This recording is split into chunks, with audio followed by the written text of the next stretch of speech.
Welcome to the Victorious Souls podcast with me, your host, Danielle Bernack, that lady on the internet who loves you, connecting you to the love that heals so you can love yourself from survive to thrive. And today I have with me Elizabeth Clamon. She is from the backwoods of the bayou of Louisiana, which I want to ask her what that really means. She's an avid motorcycle grandma and a serial entrepreneur with a servant's heart, and she's an author and a speaker who's overcome multiple kinds of trauma, one that left her bedridden for 12 years. So thank you for being on my show today with me, Elizabeth. Thank you so much. Thank you for having me. I am so excited. We've been trying to do this for so long since we met on LinkedIn, and I'm finally glad we connected here with me in New Mexico in an RV and you there at home. Right. So you've overcome like a lot of different kinds of things, but let's start with tell us a little bit about your background and what is a bayou? A bayou. A bayou is a body of water that doesn't really move. It's just stagnant. And we have lots of like cypress trees that grow in and around the bayous. And it may have some current, but it's not a lot. It's really swampy. It's what you think of when you think of the swamp in Louisiana. And lots of alligators and frogs and lizards and snakes and all that kind of stuff in there. And that is home. That's what I call home. And I love it. I love Louisiana. And I didn't ever think I would leave Louisiana. Thought I'd be there forever. God had other plans. lots of other plans, but he only gave them to me in increments that I could handle. And I'm glad he does it that way, because if he would have told us 10 years down the road, we'd all just be like deer in the headlights. What? Oh, I would have sat down and quit, and I would have said, that's it, I'm done, I'm not moving from this spot, if he'd have told me ahead of time what was coming. He is wise. Yes, he is wise. Very. So then let's get into a little bit about your background as a childhood, because you had trauma as a child growing up, and then you had more of it as an adult. But what happened in your childhood? I think I've decided the devil doesn't want me to do what I'm doing, and he thinks he's going to stop me. And I just keep telling him, you might slow me down, but you're not stopping me, because I'm going to keep going out and telling people about Jesus. So just not today, Satan, not today.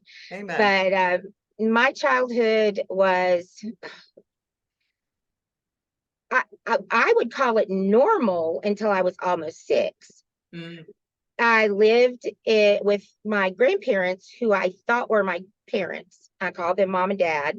My aunts and uncles were my brothers and sisters, and my biological mother was my sister, I thought. I was the youngest of 5 kids. My mom had me at just barely 20. She was 19 when she got pregnant. She just turned 20.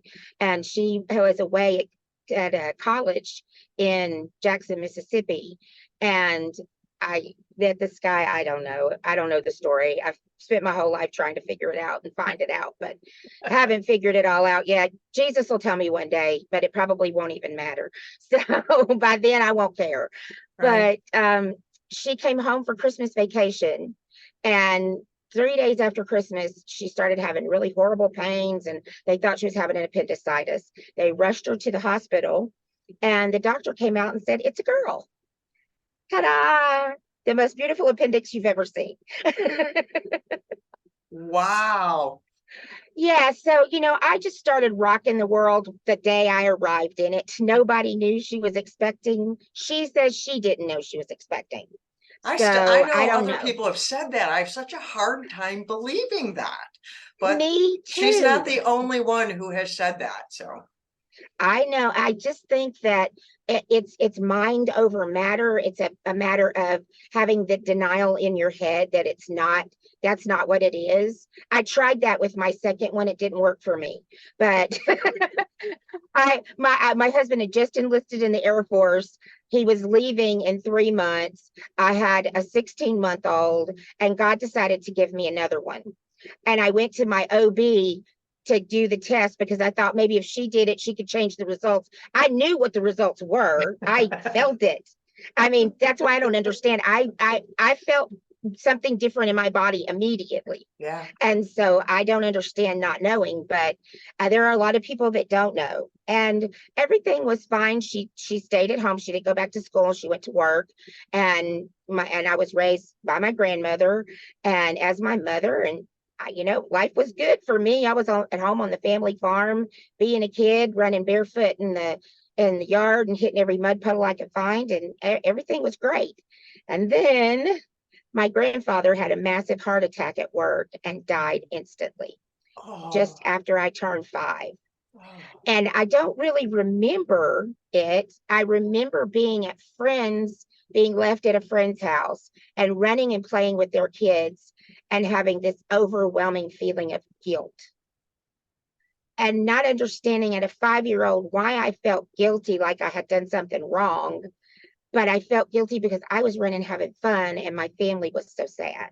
Mm-hmm. And it always makes me sad to think, gee, that was my first memory of feeling guilty. That's bad. That's not good. Yeah. But after that, my mom and my grandmother apparently didn't get along really well. My grandfather was kind of the buffer between them. And so my biological mom ran off and eloped with a guy a few months after my grandfather died, that she eloped with the guy that she worked with. And she came back and took all my stuff, put it in the car, and left and went across the state and didn't give me any explanation except, I'm your mother, he's your father, no other questions. And then put me in daycare the next Monday. And I had never even been left in church nursery. I'd never been out of the care of my grandmother ever. Wow. Except when my grandfather died and I was at these friends' house. I'd been over there and played and stuff, but never put in a daycare type situation. Yeah. So that started some major abandonment issues and some, which I already think I had those because my biological father wasn't in the picture. And my mother has a lot of anger and resentment, hatred towards him. So I think I already had some of those. Mm-hmm. I talk about pre-birth trauma a lot because Mm-hmm. that child in the womb feels what you feel. They experience what's in your atmosphere, what's going on around you. And there had to be a lot going on for me to have the trauma that I had. And in the home of my mom and my stepdad, life was just chaotic all the time. My stepdad was verbally and sometimes physically abusive. My mom was emotionally abusive and on a few occasions physically abusive. She was she's very, very, they both are very much narcissist, and she put the blame for everything on me. And so I carried the guilt and the blame for all of that, even as a small child. And the only time if I was sick or school was out or I was just an inconvenience, I was sent back to my grandmother, which is exactly where I wanted to be in the first place. So that was my happy place. That is still my happy place. When they take my blood pressure at the doctors, they say, go to your happy place. And I go to the sand pile in the backyard. That's my happy place.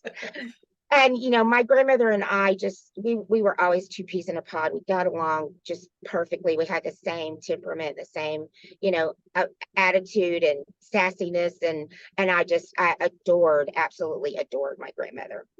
And then my stepfather had children from his first marriage, 5 of them, and 3 sons, 2 of which sexually abused me as well when I was 9, when they were living with us for a time. And I went through life with that same denial process in my head.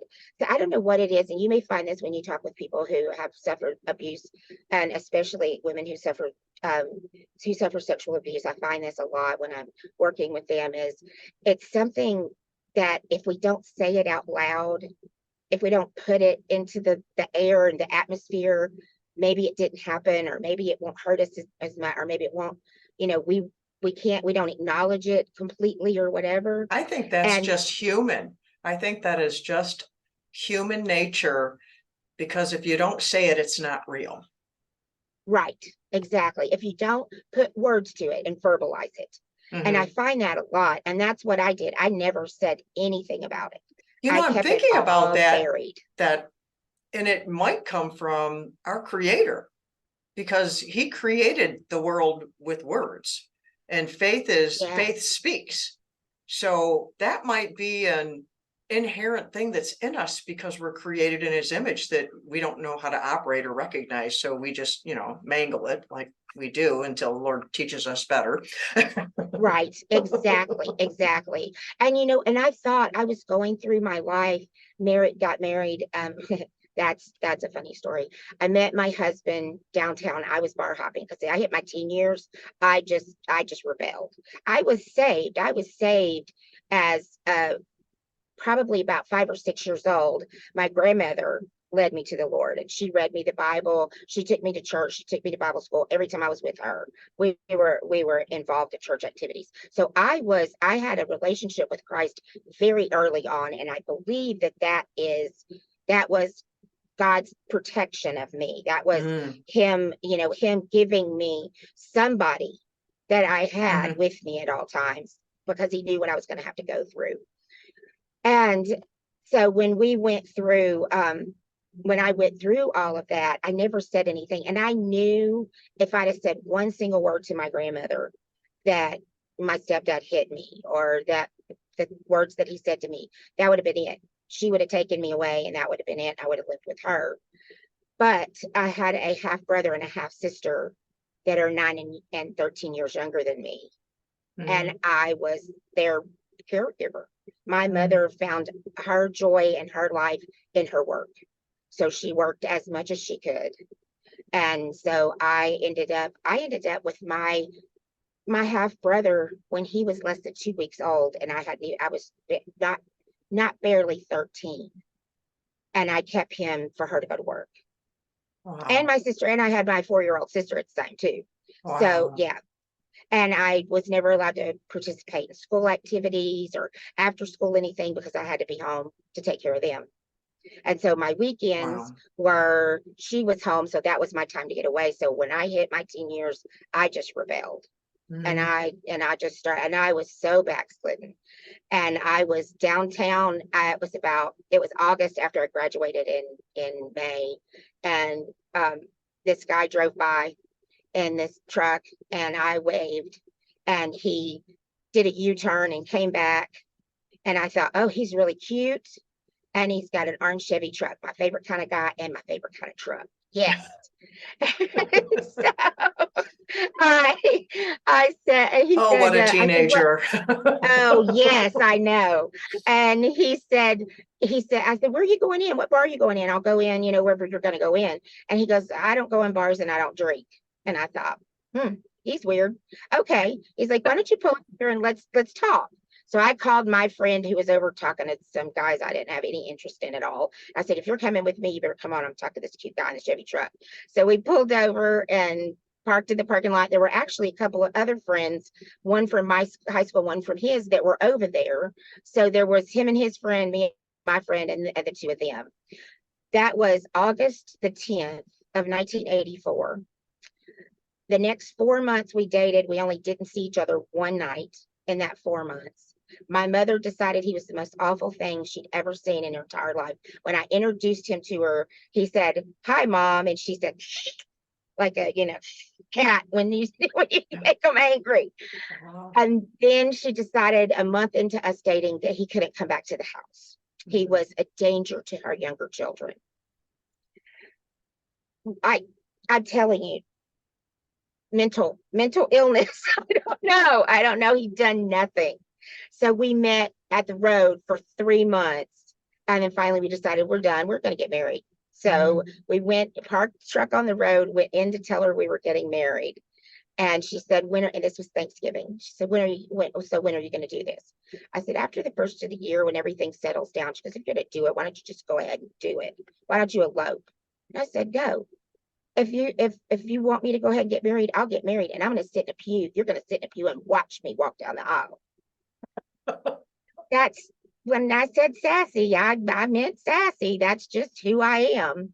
So 2 years later, we got married in his parents' church, which we had been attending, and I rededicated my life to the Lord after I met him. And the thing that was different about him was his relationship with Jesus.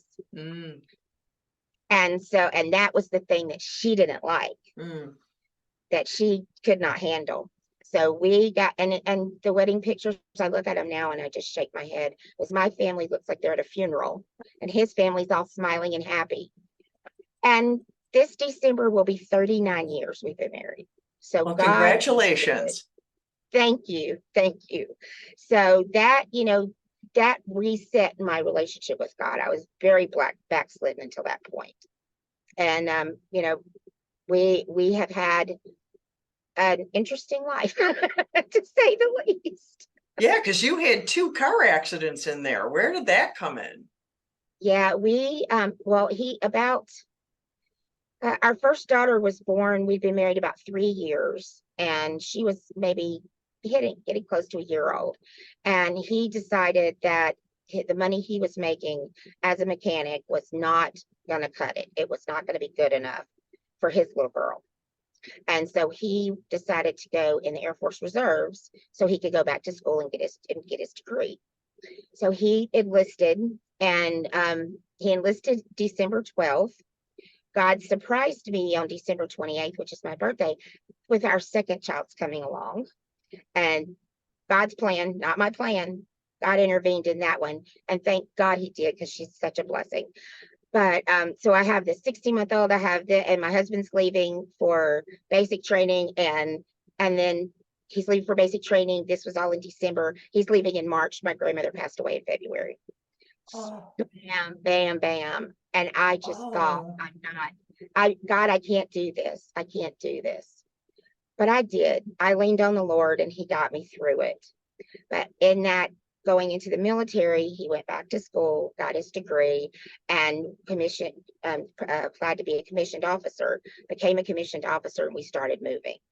So our moves, we were, moving all over the country, and we bought a RV, a tow behind trailer, as temporary living quarters for our family.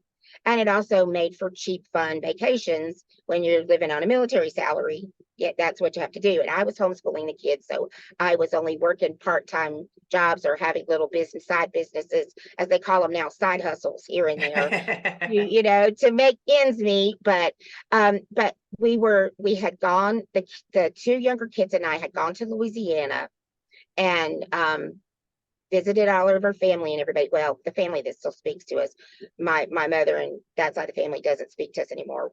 Once I stood up and confronted the issues that I had in childhood, God told me they either need to walk in truth with you, or you can't walk with them, because I've got things for you to do and I need to build you up, and I can't keep building you up while they're tearing you down.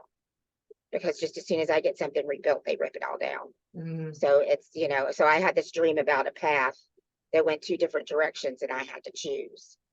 And I chose to walk with God and to be all that he called me to be.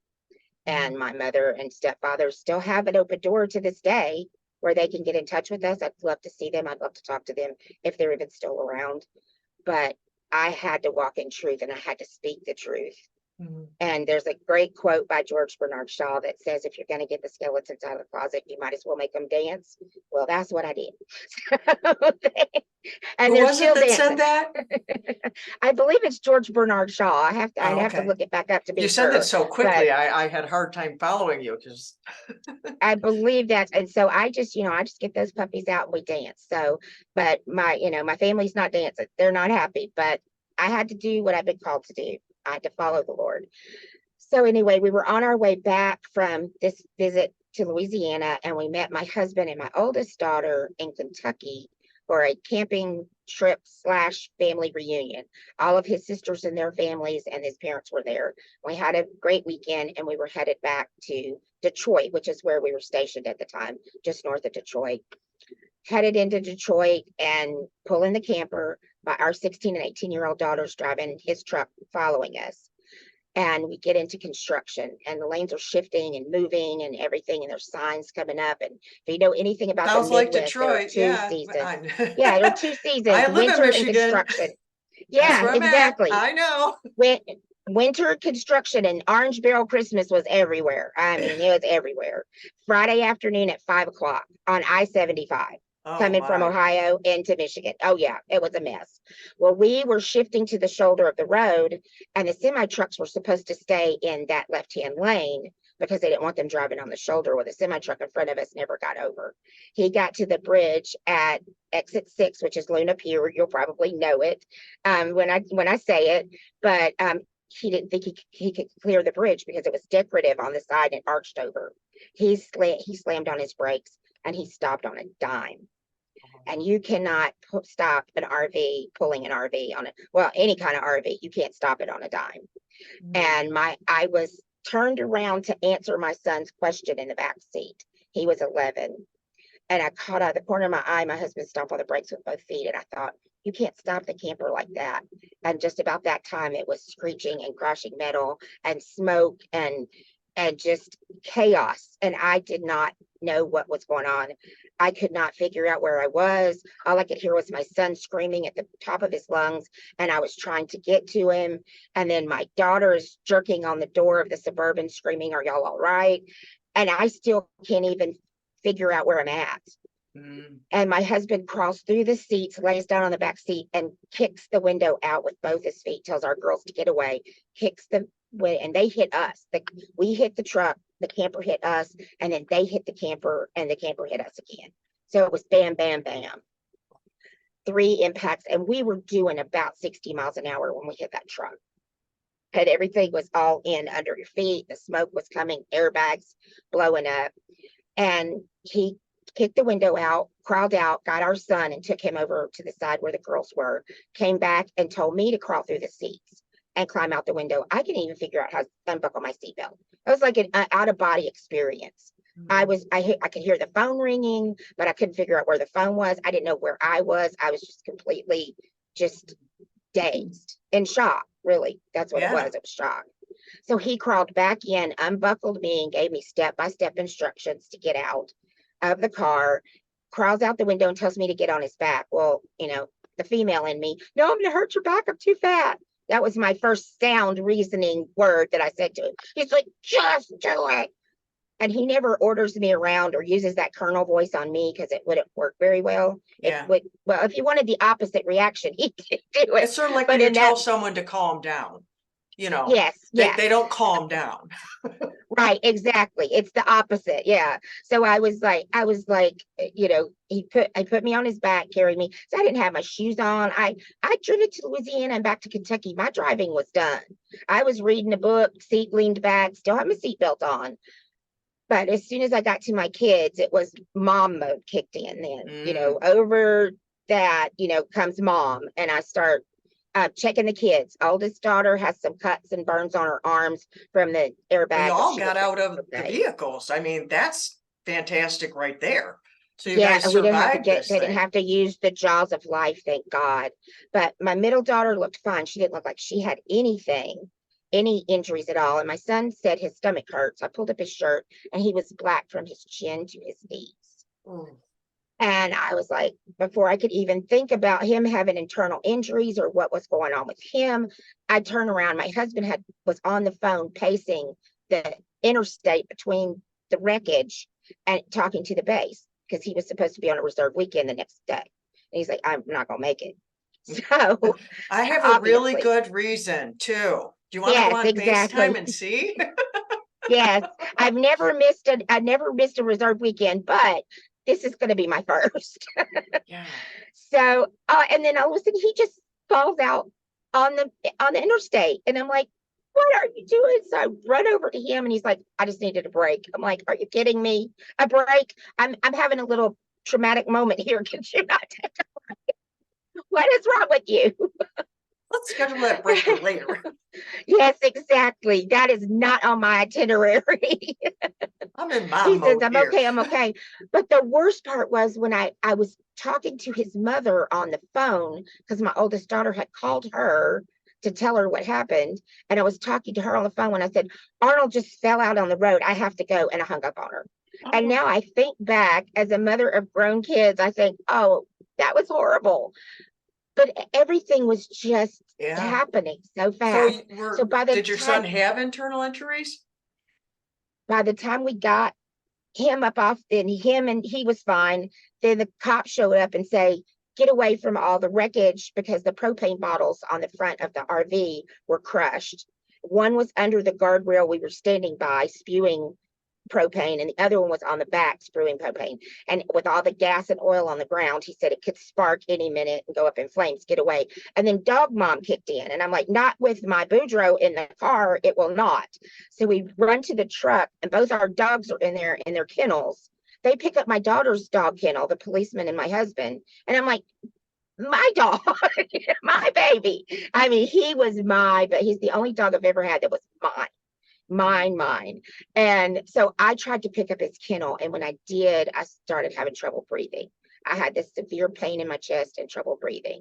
And I thought, it's just my asthma. So one of the truck drivers that stopped to help us, God bless him, crawled into the Suburban through the broken window my husband had broken, got my purse and brought it to me, risked his own life to bring me my purse so I could use my inhaler. And I'm using it's not helping. They put us in ambulances. They take us all to the hospital.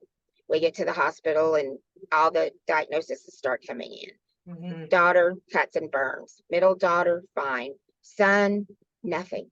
No internal injuries, nothing. Not even a scrape, a broken anything, just the bruising. My husband has a little bump and a cut on his leg, but he's okay. And I told the doctor, I'm like, great, let's go. Because if you know me, if it comes to a hospital, if I'm not there to see a newborn baby, I'm out. How soon can we go? I want out. Let me go. I'll do anything. I had a back fusion, and the doctor told me I was walking down the hall and climbing stairs 2 days after the back fusion. And he said, I got a guy with big muscles and tattoos behind me over next door to you. And he hasn't even gotten up to go to the bathroom. I'm like, yeah, I want to go home. Let me go home. I want to go home. So Motivation, nothing like motivation. Yes. No, I love home. Home is great. That's why I just live and drive in my home. So we just are always home. Oh, that sounds like that may have come from you had that home before sex, that you had that safety, and you've recreated it with this. Right, exactly. And that's where I feel the most comfortable. I can be the most me is home. And that's I'm absolutely positive that's it. But they told me you have a broken sternum that is separated, and to have taken a blow that hard on your chest, to break your sternum, could have damaged your heart, it could have damaged your lungs, or it could have damaged the sac around your heart. So we have to put you on the cardiac ward and monitor you. So 5 days I'm on the cardiac ward being monitored. My husband never left the hospital. He stayed right there with me, slept in the chair in the room. This horrible man, my mother wouldn't let come to the house. This horrible person. Yeah, he's still that horrible too. He slept in the chair. He gets up the next morning. He has no pain medication. I don't even have Advil. I mean, and he was in the same accident I was. He took the same 60-mile-an-hour stop too. But he stayed right there. My in-laws, fortunately, got back on the phone with my oldest daughter and found out where we were and came and got the kids and took care of the kids. And so after 5 days, they said, you've got damage to both your knees. We know because they're both 4 times bigger than they should be. And we know you've got the broken sternum. Your heart and everything looks fine. After I got home, I went back to the hospital a couple of times with passing out and pain levels going so high that they made me pass out, and just really awful. And why that's going off, I'm sorry. But ended up probably 6 months or so into the doctors and the therapist and the this and the that.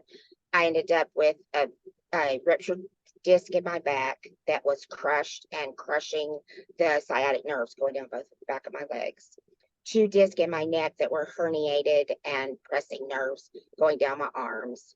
Concussion, the broken sternum, which is horrible and takes forever to heal, and damage to both my knees from hitting, they call it dashboard knees actually, because they hit the dashboard in the center console. Even though the airbag's deployed, when you hit 3 times, the airbag goes down after the first hit. It doesn't, it takes that first impact. So I was 100% disabled and bedridden at the ripe old age of 38. I ended up filing for my Social Security disability, and I asked the lawyer when we were going before the judge, I said, what do you think my chances of getting my disability are? And he goes, well, they don't make jobs for mattress testers. And that just crushed me because I had always been this self-sufficient, independent person, I mean, military spouse. My husband's deployed for, September 11th and denied fight over Bosnia and all these things. He's Desert Storm, Desert Shield, all of them. And I kept it all together. I was there and I'm flat on my back and I can't do anything. How'd you make it through that? How did you recover from that? Fortunately, my husband has very, very strong faith. And he and my son every night would lay hands and pray for me. And they'd say, God's going to heal you, Mom. And I'd say, guys, I don't think so. I think this might be how it's going to be. And they'd say, no, Mom, God's going to heal you. God's going to heal you. And every time I went through another surgery, they would pray over me. My girls, just my middle one, especially my surprise child, she was 16. She stepped up and she started taking over the meal cooking and keeping the house clean, helping her brother with school. Just amazing. And my son felt this huge draw to music and started taking guitar lessons, was a natural, had a God-given gift we would have never known that he serves God with it to this day. It is just, to me, it's so amazing to see everything else that God was doing, not just what he was doing in me. Because up until that point, God had been telling me, be still and know that I'm God.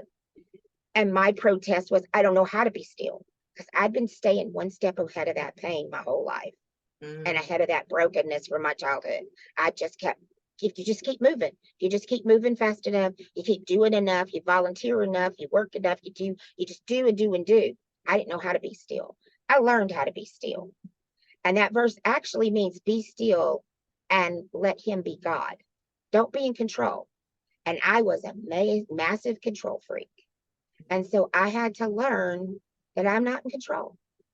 I couldn't control that accident. I couldn't control my parents.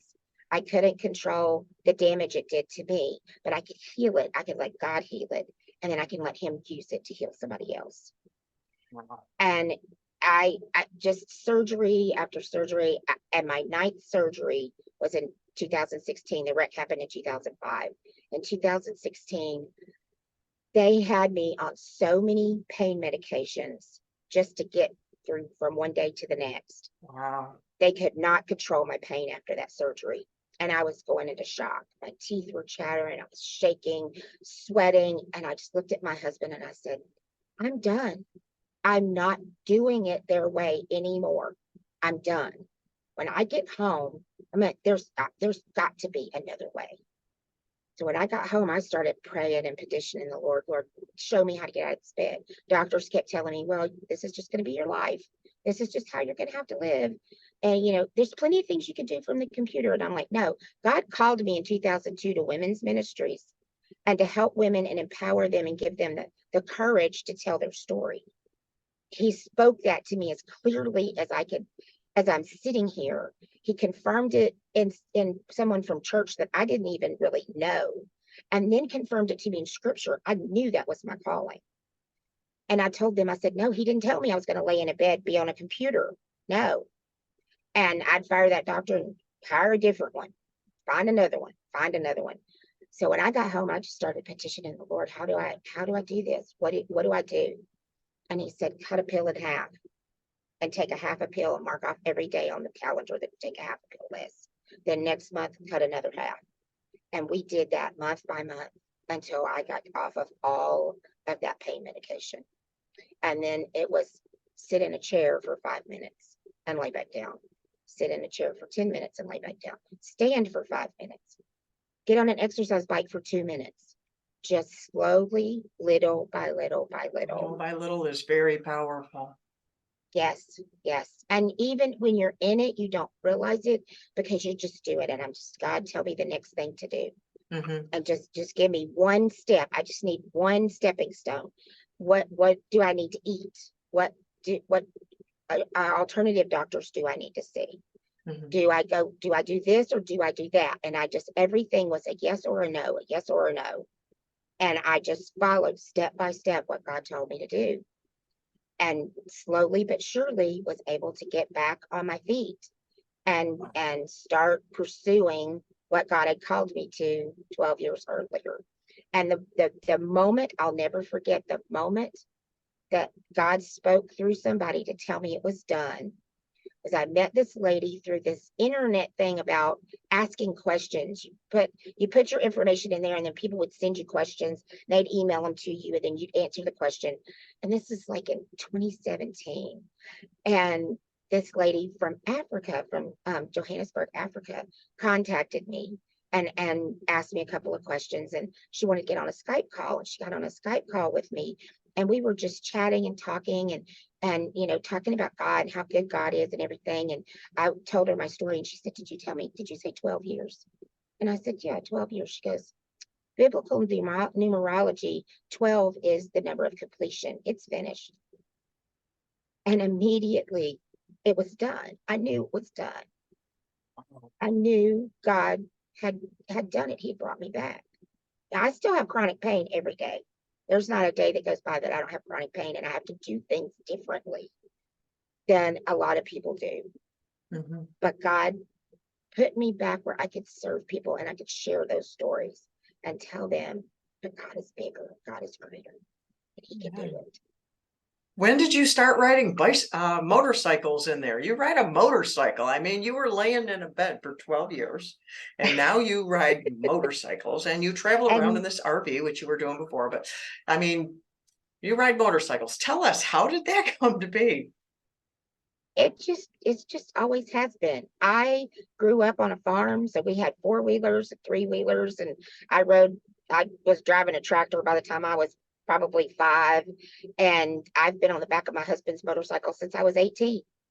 So when we were raising kids, we didn't have a motorcycle because we didn't feel like it was fair to jeopardize both their parents on a motorcycle. But now they're grown and they're independent. They have their own lives, and we got a motorcycle for our 30th wedding anniversary. And that was our gift to each other. And it's on the trailer behind the RV, and we're going to be riding in the mountains pretty soon. But I love it. It's so relaxing to me, just the wind, and we take all the precautions. My husband was the safety manager for the base for years and years and years. So I say I'm married to Mr. Safety. So you've got your leathers and you've got your helmet, all the guide protection and all that. But and a lot of people at churches that we go to are like, honey, why are you on that bike? You're going to get hurt. And I said, I can't live my life that way. If I was going to live my life that way, I'd say, well, I'm never going to ride another Suburban, never going to pull another camper. I'm never going to follow another semi truck. I'm never going to drive down another interstate. You can't live your life that way. Right. You have to live your life, and whatever you enjoy and brings you pleasure, then do it. And I tell people, I have a big cross on the top of my helmet. And I tell people, I'm like, that's my one-way communication with God. That's when He downloads the best ideas to me, because my brain's in neutral. I don't have anything that I need to be thinking about. I don't have to care if there's dishes in the sink, or if the next chapter in the book needs to be written, or the deadline's coming up. It's just, my brain is just free. That's awesome. Well, you have 10 books, but you have something to share about one of your books. So tell us briefly about the 10 books, but then share what's the new and exciting stuff with your one book. Yes. Well, 2 of my books are just like when we had Create Space before it became Kindle KDP. I put a couple of books together that were articles I had written when I was doing natural health and medicine, because I have a degree in naturopathic medicine that I don't use unless my family needs something. But otherwise, I just don't use it. But I put those together. But then I've been in, let's see, so those 2, that makes 8. So I've been in 7 anthologies, 2 of which I collaborated myself. So I've gotten the authors together and put those together. And then my own book, which is Beauty Rising from Brokenness. I brought a copy to show you guys. And this is the story of my childhood. This goes into the details. And I leave you hanging with that car accident to know what happens next. And that'll be the next book coming out, which is Warrior Rising from Ashes. And actually, I self-published this in 2018, November of 2018. And I have been out there working to get this out and get it in front of people. And it's finally been picked up for publication through Leadership Press. And the second book that goes after it, which is Warrior Rising from Ashes, which is about the car accident and the fight to come back from that. And so those have been both picked up by Leadership. So I'm adding some more stuff to Beauty Rising, and we're reconstructing it a little bit to make it new and fresh, but it's still my story. And so we're very excited. And we're also going to do courses that go along with it to help people who are dealing with trauma and abuse and those kind of things, to help them through the courses as well. That's awesome. Congratulations. Thank you. And 5 of those books are #1 international bestsellers. So that's major exciting. And I was speaking at an author's about my author's journey, and he was going, "That's not real. All that #1 international bestselling, that's just a numbers game. And that's just you put your book under basket weaving or whatever." And I jumped on my phone real fast. I'm looking. I'm like, nope, not basket weaving, not a one. Every one of them's been under really what they are: Christian self-help or Christian ministry. They're all what they've been. So no, I didn't cheat. Those are really real international bestsellers. Yeah. Oh, well, one other thing I want to ask you is, you have been sought out by the Department of Defense. What for? Why? How does that happen? Well, your husband was in the military, which I didn't realize that before. So does that have some part to do with it? Yeah, his job in the military, he was always a reservist, but he did the same job for the Department of Defense that he did for the reserves. So he worked for the Department of Defense Monday through Friday, and then the reserves on the weekend, doing the same job at the same desk with the same uniform. So it's kind of confusing, and you know how they love their acronyms. He was an Air Reserve Technician. So that kind of gave me an in of people to know, to get to speak in a situation like that. But I spoke on PTSD and on overcoming PTSD, because I've overcome a little bit of PTSD. A little bit, yeah. And I still deal with a little bit of PTSD. Especially like being in a car. Not so bad in the motorhome, because I feel big in the motorhome. I feel like I'm. And on the motorcycle, I'm the back seat, so I don't really pay attention to what's ahead of us. I just let him deal with it. But if we're in the car, I can get a little squirrely when we get into some heavy traffic. So I still deal with some of that. Yeah, well, the thing with traffic is there's all these other people you don't have any control over. Yes. It's it's that control issue again. Yeah. Well, and that feeds into the fear, because you don't know what they're going to do. So you can't there's only so much you can do to protect yourself. Like, I have a grandson who's just starting driver's training. And so I keep bringing up about defensive driving and what that means. It means you're paying attention for the people out there that are not paying attention. Then you can avoid accidents because you noticed something when someone else wasn't paying attention. So and that brings me to our second accident as well. With when we hit that truck, I saw it coming. At least out of the corner of my eye, I saw it coming. So I always had this fear of being behind somebody. Well, then in 2019, we were stationed in North Carolina. We were headed to Michigan to our granddaughter's high school. We were going to watch her march, her very last time in high school, in the high school band. And we were stopped for a wreck on the interstate, and my husband jumped into the center shoulder. And I said, "What did you do that for?" He goes, "The guy behind us isn't slowing down." The next thing I knew, he hit us. He hit the concrete barrier. He hit us, slammed us into the 3/4 ton truck, into my door beside us, went another 200 feet and hit 2 more cars. So 5 vehicles, 6 people in the vehicles, 1 person injured. Anybody care to venture a guess? Devil can slow me down, but he can't stop me. So now I have this fear of somebody behind us. So even if I see us slowing down in the front, I'm still doing this because I don't know if someone's coming from behind me. And this kid was texting. He was texting, and he must have been doing 80 miles an hour. Wow. And we were all stopped for this wreck ahead of us. And he just slammed into us. He hit us so hard, the front tire on my Jeep broke off and shot 3 lanes across the highway. Wow. Literally broke the axle and shot 3 lanes across the highway. And then this will give you a little insight into my stubbornness. I was scheduled to speak. You're stubborn? Really? You're stubborn? Huh? Stubborn and sassy. I know. It's a deadly combination. And God loves us anyways, and he helps us Yes, to thank you, Lord. soften and change and all the things. Yes, yes. And then sometimes I think he gives us some of that because we got to be tough and we got to, we got to do some, we got to deal with channel it stuff. for what it's for. And It's got a purpose. Exactly. Because he doesn't do anything without purpose. Yeah. Everything is with purpose. See, another form of stubbornness is tenacity. Yes. Yeah, I got that too. Double dose. But I was scheduled to speak at the Republican Women's for South Carolina, the entire state of South Carolina, at their prayer breakfast the next weekend.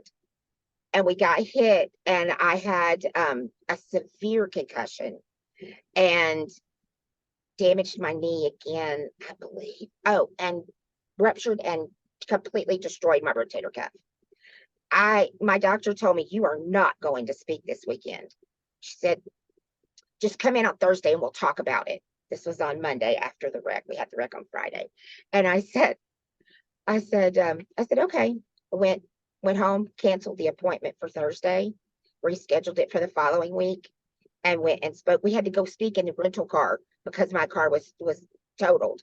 We had to drive over in the rental car to go speak. And I spoke. There are pictures of me with my arm in a sling. I'm going up between sessions, laying down, putting ice on my head because my concussion, my head hurts so bad. Wow. But I just, this is what God called me to do. And devil could slow me down, but he's not going to stop me. And I went back into the doctor on Tuesday, and she said, you had spoke, didn't you? I'm like, I've been talking a lot of times between then and now. Yeah, I speak all the time. People tell you I don't know how to shut up. Wow, that's powerful. That's a warrior's heart, like in the name of your next book, but a victorious soul, that's a victorious soul, one that fights for the victory. So yes, that's amazing. And I can't stand it when I see people sit down and have that victim mentality. You are not a victim. You're a victor. You're a victor in Christ. That God made you a victor. You are not a victim. People have to learn that. Just saying that doesn't make it magically happen. People have to have that work done on the inside and we can't just say, don't be that way. We have to do the work like you did, the little by little by little by little by little for 12 years. Yes. So. And then, God woke me up one morning at 6 o'clock in the morning and said, it's time to write your book. But I don't want to. I don't want to write. I don't like to write. Right. And then he wouldn't let me sleep past 6 a.m. if I didn't write. And I'm not a morning person. So I got up and I started writing. And I wrote that whole book in probably in a matter of a month. Wow. The Holy Spirit just poured it out of me. Yeah. When the Holy Spirit does that and he empowers you to do that. I mean, my 2 paperbacks they took me 18 months from start to finish to publish. Mm-hmm. But I have a new one that I just released October 4th that God gave me the idea in June and published it October 4th. I did it with my grandson together. And that was a total God thing. So I validate that God thing. When God gets in there, and if he wants it faster, he'll get it faster. If it doesn't need to be faster, right. I mean, my other ones didn't need to be faster. Exactly. And I did not have as easy a time writing Warrior as I did writing Beauty because the Holy Spirit just poured it out of me. Warrior, I've had to work more for that. And that's what I tell people all the time about being. I mean, what you just said. I had to fight. Yeah. And that's why we named it Warrior. And actually my husband and I write it together because we both had to be warriors. We had to fight insurances and doctors and lawyers and judges and all that. Trucking companies that cause accidents. And it was a battle. We had to fight for our marriage. We had to fight for our family. It was a fight. We had to be warriors. Yeah. Well, that's powerful. Before we tie this up, is there anything you want to make sure that the our listeners hear from you today? I am a storytelling coach and I love to help people tell their stories. I don't want to see another woman leave this planet without leaving her story, because your story, that's your wisdom that you've gained in living the life that you've lived. And if you take it with you, it doesn't help anyone. I love to see women empowered to step up and tell their story. It doesn't have to be from a stage like I do. You can write it in a journal for your family. You can record it on your computer or voice record it on your phone, just so your family has it. There's so many questions I have for the women in my life that I can't ask now because they're gone. And so don't take that with you. Write it. And if you have a hard time writing it, contact me. We'll do it together, because I love to help you write your story. And if you're struggling with trauma or abuse or any of those things, I help women who are struggling with those things by writing. We write it and then we go through my rising blueprint, and we pick out the traumas, and then we figure out, what is that triggering in me now? How is that, like the PTSD and the trucks, and how is that affecting my life now? And then we seek God to reveal it and to overcome it and to break it down and evaluate it, and then walk through it. And it's always easier to go on a journey with somebody else that's already been down that path. Amen. So if anybody out there is listening and you'd like to have a helper on your journey, just please reach out to me. You can find me under Elizabeth Clamon. I just put my name on everything, and that way it made it easy. It's Clamon, Elizabeth Clamon. And you can email me at Elizabeth Clamon, or social media. I'm on all of them at Elizabeth Clamon. And, just reach out to me and I would love to help you. I also have a school called the Expert Storytellers Academy. And you can just look up at the Expert Storytellers Academy. And I have free master classes on there. I have free workshops. I have a couple of courses that are very inexpensive for women who want to get started and aren't sure that they want to have that hand holding quite yet, but they want to get started. I understand I'm that. all about stories. Yes. I'm Yes, all that about sometimes stories. people, they need to be in that private place. So you've provided ways for them to have privacy until they're ready to connect with someone else. That's a good thing, because people dealing with trauma, oftentimes it needs to start in a place of privacy where you have your courses and stuff. That's why I say I have my books, because it's just you and the book. Just I have courses, and people can do it in the privacy of their own home, and then reach out for help with you when they're ready.